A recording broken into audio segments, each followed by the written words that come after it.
Lajmi se Ilir Prodës ju sekuestrua celulari është bërë pikërisht.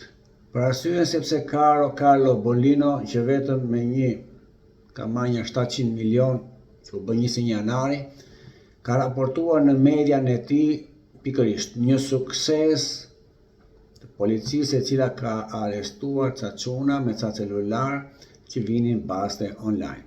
Kështu, në sondazhin e gazetës Shqiptaria.com do të keni: a ka bërë mirë policia që ka arrestuar këta? Ky është shpërblimi I vetëm që mund të bëj ai njeri, I cili I ka hyrë kësaj Shqipërisë e medias me themeli.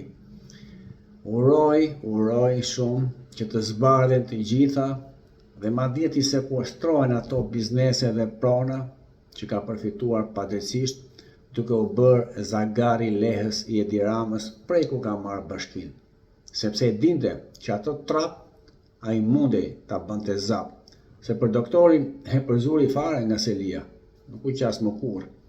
E tani do dali pikërisht e vërteta, se një lapangjoz I tillë është më mirë ta kesh male e male larg. Ju thëmirat.